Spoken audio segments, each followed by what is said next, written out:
এই সূরার শান নজুল হযরত আলী রাদিয়াল্লাহু তাআলা আনহু থেকে বর্ণিত। তিনি বলেন, এই সূরা ফাতিহা আরশের তলদেশ থেকে মক্কায় অবতীর্ণ হয়। সুবহানাল্লাহ।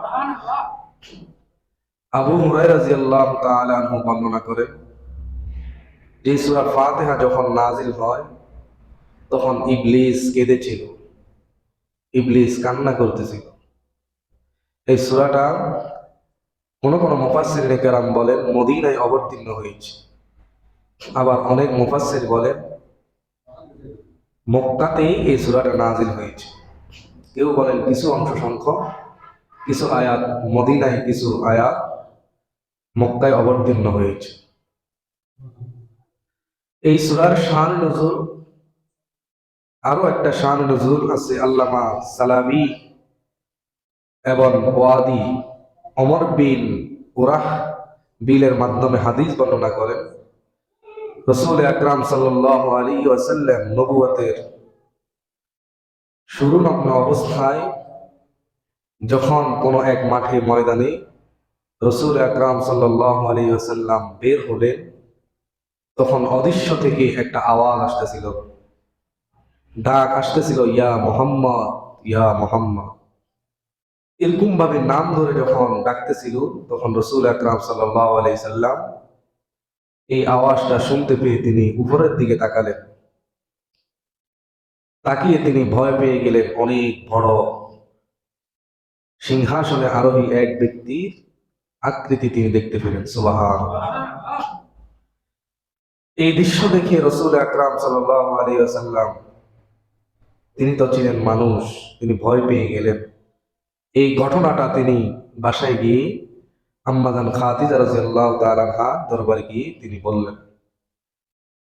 তখন আম্মাজান খাদিজা রাদিয়াল্লাহু তাআলা আনহা এই কথাগুলা শুনতে পেয়ে তিনি আম্মাজান খাদিজা রাদিয়াল্লাহু তাআলা আনহার আত্মীয় পণ্ডিত তৎকালীন জামানায় ওরাকা বিন নাউফলের নিকট রাসূল আকরাম সাল্লাল্লাহু আলাইহি সাল্লামকে নিয়ে গেলেন। সুবহানাল্লাহ।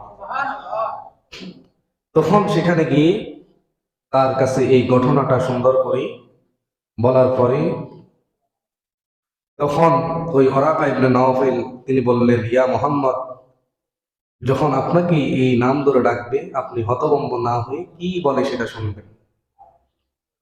আপনি ভয় না পেয়ে তার কথাটা আপনি শ্রবণ করবেন, সে কি বলতে চায়। রাসূল আকরাম সাল্লাল্লাহু আলাইহি ওয়া আলিহি ওয়াসাল্লাম এরপরে যখন একদিন ঘর থেকে বের হলেন, আবার ইয়া মুহাম্মদ বলে ডাক।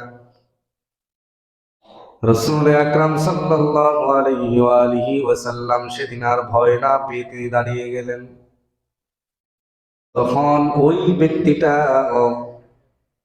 বলতেছিল, ইয়া মুহাম্মদ কুল বিসমিল্লাহির রহমানির রহিম।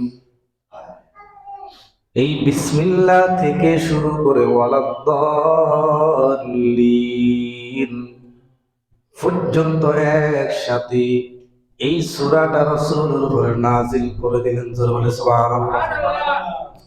ফাতহুল কাদিরের মধ্যে এই শান নজুলটা নিয়ে এসেছে। তাহলে এই শান নজুল থেকে আমরা জানতে পারলাম যে কোরআনে হাকিমের মধ্যে যত সূরা আছে তার মধ্যে একসাথে যে সূরাটা নাজিল হয়েছে সেটা হলো সূরাতুল ফাতিহা। সূরা ইকরা এবং মুদ্দাসসির, মুযাম্মিল এগুলোও নাজিল হয়েছে, কিন্তু একসাথে নাজিল হয়নি। কিন্তু সূরা ফাতিহা এমন একটি সূরা যে সূরাটা একসাথেই আল্লাহ রাসূলের উপরে নাজিল করেছেন আল্লাহ তাআলা। সুবহানাল্লাহ। সূরা ফাতিহা অনেক দামি একটা সূরা। এই সূরার একাধিক অনেকগুলো নাম আছে।